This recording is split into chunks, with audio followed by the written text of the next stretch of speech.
Hello students, welcome to arts chemistry. So ಇವತ್ತಿನ ಒಂದು ವಿಡಿಯೋದಲ್ಲಿ ಕೆ ಇ ಅವರಿಗೆ ಮತ್ತು ಪಿ ಯು ಬೋರ್ಡ್ದವರಿಗೆ ರಿಕ್ವೆಸ್ಟ್ ಮಾಡ್ಕೊಳ್ತಾ ಇರೋದೇನಂತಂದರೆ, ಐದರ್ ಕೆ ಇ ಅವರಾದರೂ ಈ ಒಂದು ಸಮಸ್ಯೆಯನ್ನು ಪರಿಹಾರ ಮಾಡೋದಕ್ಕೆ ಇಂಟ್ರೆಸ್ಟನ್ನು ತೋರಿಸಲಿ, ಅಥವಾ ಪಿ ಯು ಬೋರ್ಡ್ ಆದರೂ ಅಂದರೆ KSEAB ಆದರೂ ಈ ಒಂದು ಪ್ರಾಬ್ಲಮನ್ನು ಸಾಲ್ವ್ ಮಾಡಬೇಕು. ಪ್ರಾಬ್ಲಮ್ ಏನು ಅಂತ ಅಂದರೆ, ತಮಗೆಲ್ಲ ಗೊತ್ತಿದೆ, ಕೆ ಇ ಅವರು ಬಹಳ ದಿವಸದ ಹಿಂದೆಯೇ ನಿಮಗೆ ಅಗ್ರಿಕಲ್ಚರ್ ಪ್ರಾಕ್ಟಿಕಲ್ ಎಕ್ಸಾಮಿನೇಷನ್, ಯಾರ್ಯಾರು ಎಗ್ರಿ ಕೋಟಾ ಅಡಿಯಲ್ಲಿ ಫಾರ್ಮ್ ಸೈನ್ಸ್ ಮತ್ತು ವೆಟರ್ನರಿ ಕೋರ್ಸ್ಗಳಿಗೆ ಅಪ್ಲಿಕೇಶನನ್ನು ಹಾಕಿದ್ದೀರಿ, ಸೊ ಅಗ್ರಿಕಲ್ಚರ್ ಪ್ರಾಕ್ಟಿಕಲ್ ಎಕ್ಸಾಮಿನೇಷನ್ ಏನಿದೆ ಅದು 29th of April ಇರುವಂಥದ್ದು. ಹೌದಾ? 29th of April 9 ಗಂಟೆಯಿಂದ ಸ್ಟಾರ್ಟ್ ಆಗುವಂಥದ್ದು.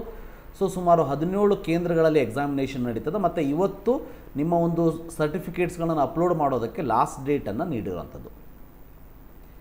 ಎರಡನೇದಾಗಿ ಸೇಮ್ ಡೇ, ನಿಮಗೆಲ್ಲ ಗೊತ್ತಿರೋ ಹಾಗೆ ಸೆಕೆಂಡ್ PUCಯ ಪರೀಕ್ಷೆ 2 ಸೆಕೆಂಡ್ ಎಕ್ಸಾಮಿನೇಷನ್ ಏನಿದೆ, ಸೆಕೆಂಡ್ ಆ್ಯನ್ಯುವಲ್ ಎಕ್ಸಾಮಿನೇಷನ್ ಏನಿದೆ, ಸೇಮ್ ಡೇ ಇಂಗ್ಲೀಷ್ 29ನೇ ತಾರೀಕು ಇಂಗ್ಲೀಷ್ ಎಕ್ಸಾಮಿನೇಷನ್ ಇರುವಂಥದ್ದು.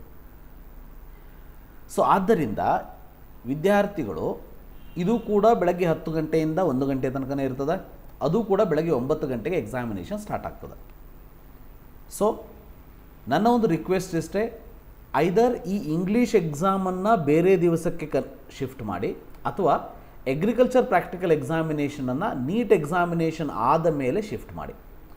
ಸೊ ನನ್ನ ಸಜೆಷನ್ ಏನಂತಂದರೆ, ಅಗ್ರಿಕಲ್ಚರ್ ಪ್ರಾಕ್ಟಿಕಲ್ ಎಕ್ಸಾಮಿನೇಷನ್ನ ಶಿಫ್ಟ್ ಮಾಡೋದು ವಿದ್ಯಾರ್ಥಿಗಳ ಒಂದು ಹಿತದೃಷ್ಟಿಯಿಂದ ಒಳ್ಳೆಯದು. ಯಾಕಂತಂದರೆ ಭಾಳಷ್ಟು ಜನ ವಿದ್ಯಾರ್ಥಿಗಳು ಯಾರು ನೀಟ್ ಎಕ್ಸಾಮಿನೇಷನ್ ಬರಿತಾ ಇದ್ದಾರೆ, ಆ ಎಲ್ಲ ವಿದ್ಯಾರ್ಥಿಗಳು ಅಗ್ರಿಕಲ್ಚರ್ ಪ್ರಾಕ್ಟಿಕಲ್ ಎಕ್ಸಾಮಿನೇಷನ್ನೂ ಕೂಡ ಯಾರ್ಯಾರಿಗೆ ಅಗ್ರಿಕೋಟಾ ಅಪ್ಲೈ ಆಗ್ತದೆ ಅವರು ಬರೆಯುವಂತಹ ಸಾಧ್ಯತೆಗಳು ಜಾಸ್ತಿ ಇರ್ತದೆ.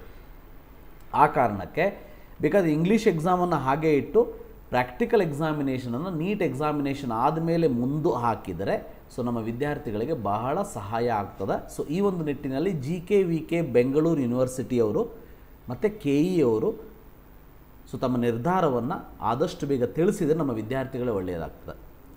ಈಗ ಹೇಳ್ಬೋದು, ಇಂಗ್ಲೀಷ್ ಎಕ್ಸಾಮ್ ಬರೆಯುವಂಥ ವಿದ್ಯಾರ್ಥಿಗಳು, ಸೈನ್ಸ್ ತೊಗೊಂಡಂಥವರು ಇಂಗ್ಲೀಷ್ ಸೆಕೆಂಡ್ ಎಕ್ಸಾಮನ್ನು ಬರೆಯುವಂಥ ಸಾಧ್ಯತೆಗಳು ಕಡಿಮೆ ಇರ್ತದೆ.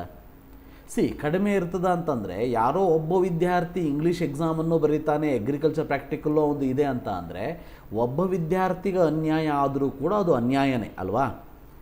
ಸೊ ಆ ಒಂದು ಕಾರಣಕ್ಕೆ ದಯವಿಟ್ಟು ಐದರ್ ಇಂಗ್ಲೀಷ್ ಎಕ್ಸಾಮಿನೇಷನ್ ಮತ್ತು ಅಗ್ರಿಕಲ್ಚರ್ ಪ್ರಾಕ್ಟಿಕಲ್ ಎಕ್ಸಾಮಿನೇಷನ್ ಎರಡೂ ಒಂದೇ ದಿವಸ ಬಂದಿರೋದಕ್ಕೆ ಈ ದಿವಸವನ್ನು ಚೇಂಜ್ ಮಾಡಿ, ಅಗ್ರಿ ಪ್ರಾಕ್ಟಿಕಲ್ ಎಕ್ಸಾಮ್ ಮುಂದೆ ಹಾಕಿ, ಇಲ್ಲ ಇಂಗ್ಲೀಷ್ ಎಕ್ಸಾಮಿನೇಷನ್ ಡೇಟನ್ನು ಚೇಂಜ್ ಮಾಡಿ.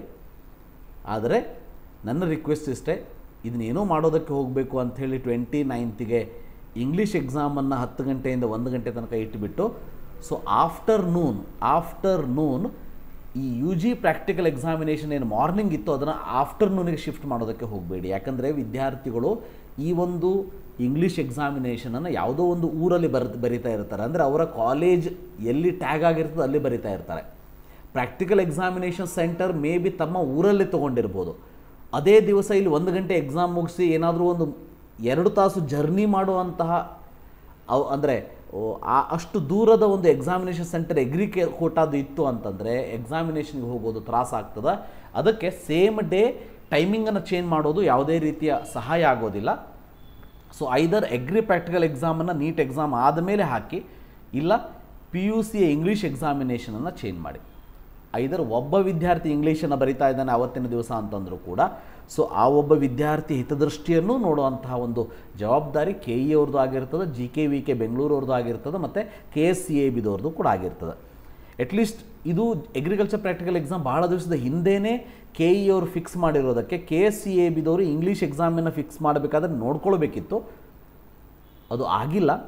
ಬಟ್ ರಿಕ್ವೆಸ್ಟ್ ಇಷ್ಟೇ, ಈಗ ಇನ್ನೂ ಕೂಡ ಸಮಯ ಇದೆ, ದಯವಿಟ್ಟು ಇಬ್ಬರೊಳಗೆ ಒಬ್ಬರು ತಮ್ಮ ಡಿಸಿಷನ್ನ ಚೇಂಜ್ ಮಾಡಿಬಿಟ್ಟು ಎಕ್ಸಾಮಿನೇಷನ್ ಡೇಟನ್ನು ಚೇಂಜ್ ಮಾಡಿ ನಮ್ಮ ವಿದ್ಯಾರ್ಥಿಗಳಿಗೆ ಹೆಲ್ಪ್ ಮಾಡಿ ಅಂತ ಕೇಳ್ಕೊಳ್ತಾ ಈ ಒಂದು ವಿಡಿಯೋನ ಇಲ್ಲೇ ಮುಗಿಸ್ತೀನಿ. Thank you. Have a nice day.